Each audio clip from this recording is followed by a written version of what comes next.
Have you ever noticed how your brain fights you tooth and nail when you try to wake up earlier, eat healthier, or start that new habit you promised yourself? It's almost as if there's a tiny saboteur inside your head, working overtime to keep you stuck exactly where you are. Here's the truth. Your brain isn't broken, lazy, or working against you. It's actually doing its job perfectly by resisting change. The problem is, that job was designed for survival in a world that no longer exists. Understanding why your brain clings so desperately to the familiar and learning how to work with its natural wiring rather than against it might be the breakthrough you've been searching for. What if I told you that the same neural mechanisms that keep you stuck are also the key to transforming your life? If you're ready to discover the neuroscience behind resistance and learn practical strategies to reprogram your brain for change, make sure to subscribe to this channel and hit that like button. This process demands significantly more energy, attention, and resources.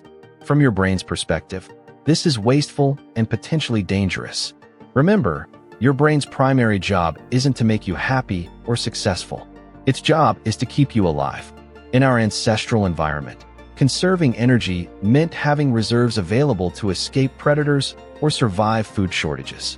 Anything unfamiliar represented potential threat. Your ancestors who were cautious about new situations and stuck with what worked were more likely to survive and pass on their genes. You are the descendant of the most successful warriors and creatures of habit in human history. This is where the challenge begins.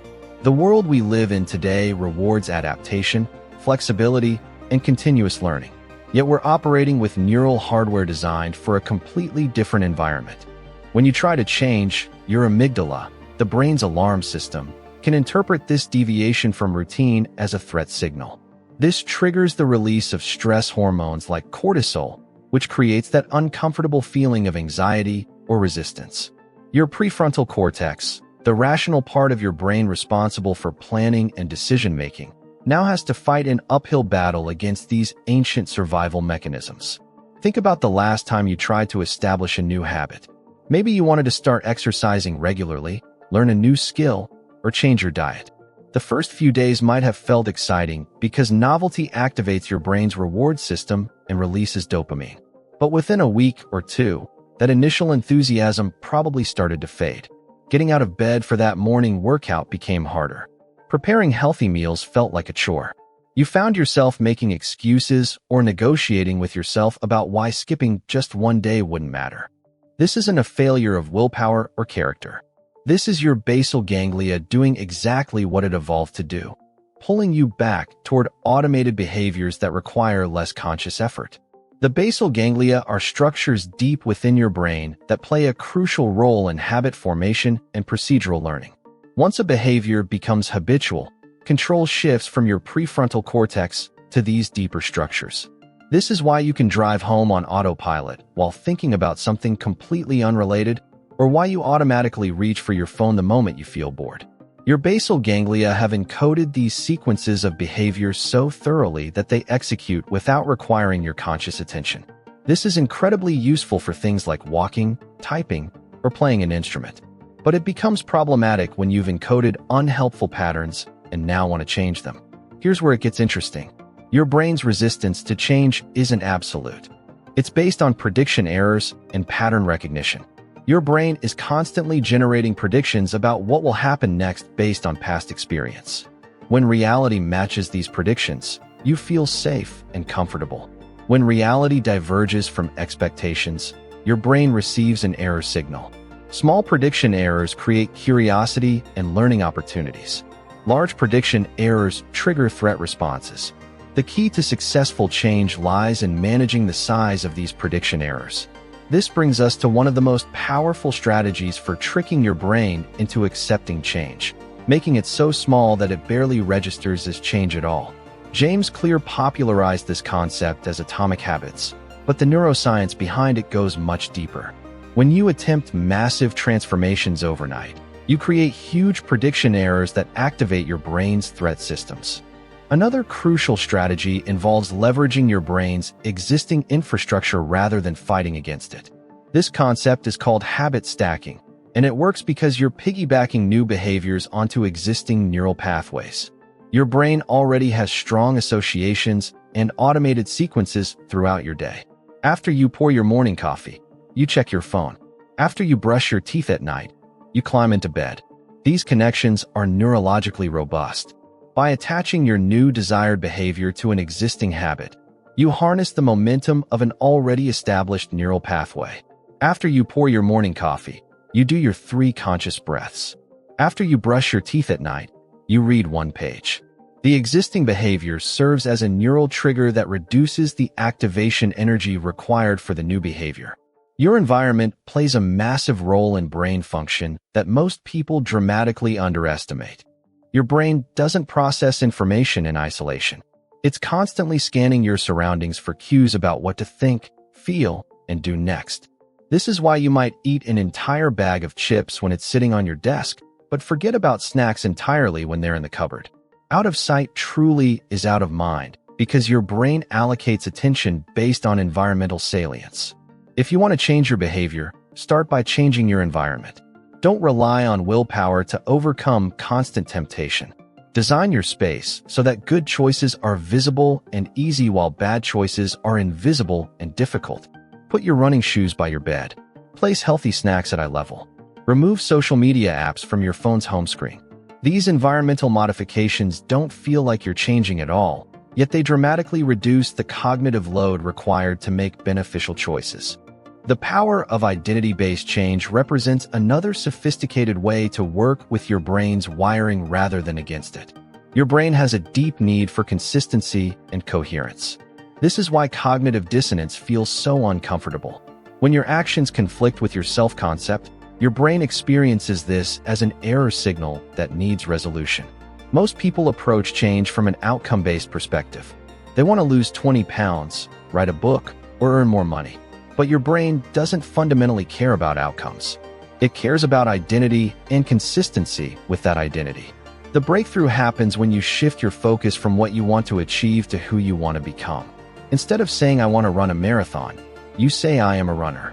Instead of I want to write a book, you say I am a writer.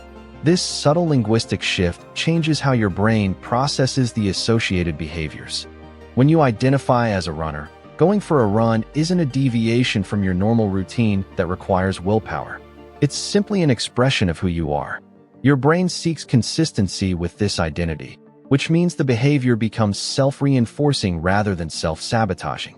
Every small action that aligns with your chosen identity serves as a vote for that identity. You don't need every vote to count. You just need to win the majority. One workout doesn't make you an athlete, but it's evidence supporting that identity. 10 workouts create stronger evidence. 100 workouts make it undeniable. Your brain builds identity through accumulated evidence, and once an identity becomes established, maintaining behaviors that support it requires far less energy than changing them.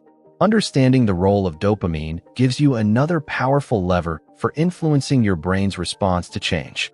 Dopamine is often called the pleasure chemical, but that's not quite accurate. Dopamine is actually the anticipation and motivation chemical. It spikes not when you achieve a reward, but when you're pursuing something you predict will be rewarding. This is why scrolling social media or playing video games can be so compelling. They provide frequent, unpredictable dopamine hits that keep you engaged. But here's the challenge. Your brain has a dopamine baseline. When you frequently engage in highly stimulating activities that cause massive dopamine spikes, your baseline drops. This means normal activities like going for a walk, having a conversation, or reading a book feel boring and unrewarding by comparison. Your brain has been trained to expect extreme stimulation. The solution involves both reducing supernormal stimuli and learning to find reward in process rather than outcome. When you take a break from highly dopaminergic activities like social media, sugar, or video content, your baseline gradually resets. Suddenly, simpler pleasures become genuinely enjoyable again. This is why people often report that nature, reading, or quiet conversation become more appealing after a period of digital detox. Simultaneously, you can train your brain to release dopamine in response to the process of change itself rather than just the destination. Celebrate small wins explicitly. When you complete your tiny habit, acknowledge it consciously. This might feel silly, but you're literally training your brain to find reward in the behavior you want to automate.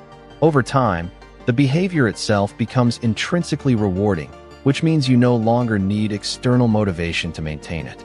The social dimension of change deserves attention because humans are profoundly social creatures, and our brains are constantly calibrating behavior based on social context.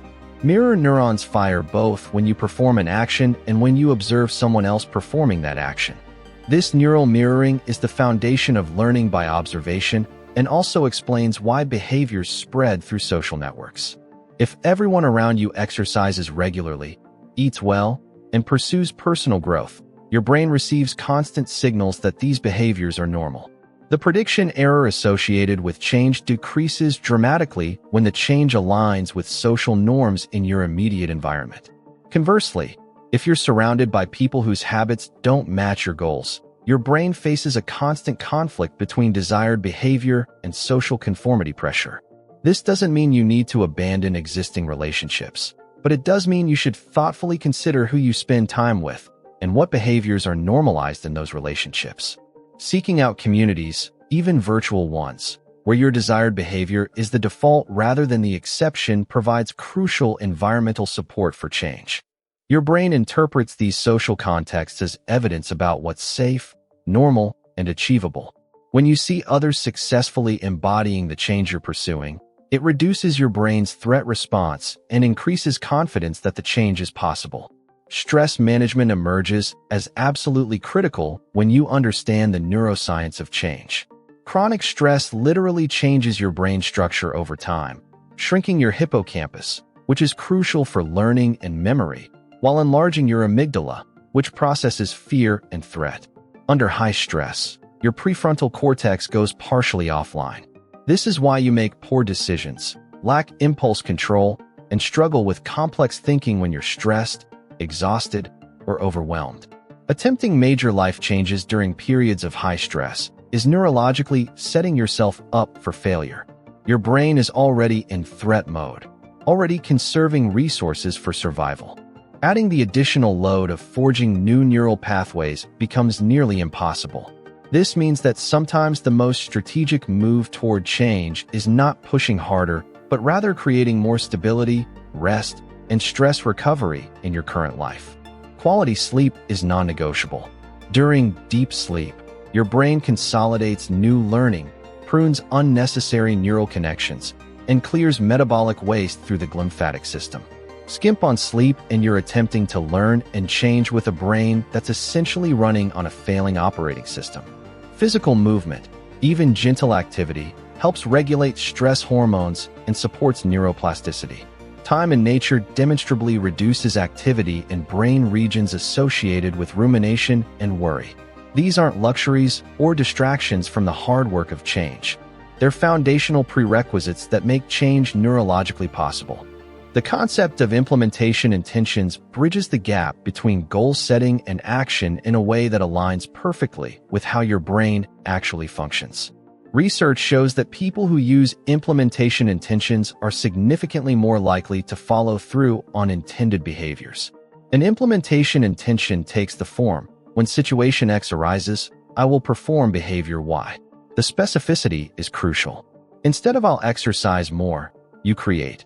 When my alarm goes off at 6 a.m., I will put on my workout clothes and do 10 minutes of exercise. This predecision eliminates the need for in-the-moment willpower because you've already decided. Your brain loves if-then patterns because they create clear associations that can be automated.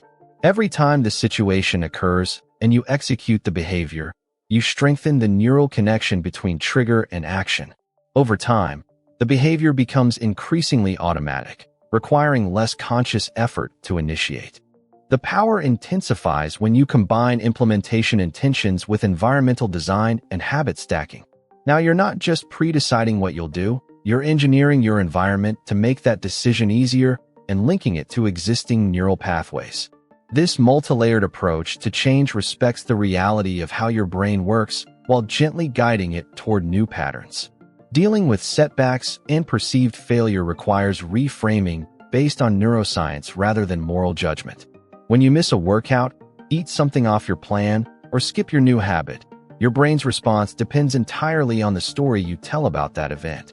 If you interpret the setback as evidence of personal failure, weakness, or inability to change, you activate threat systems and negative emotion.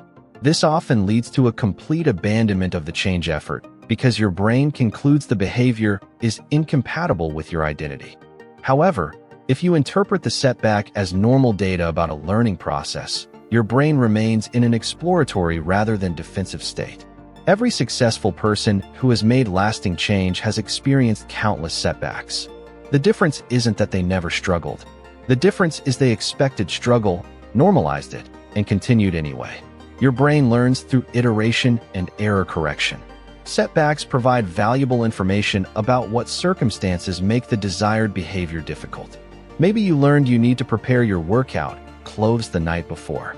Maybe you discovered you need to avoid certain social situations until the new habit is more established. Maybe you realized you need more sleep to have the energy for your morning routine. This information isn't failure.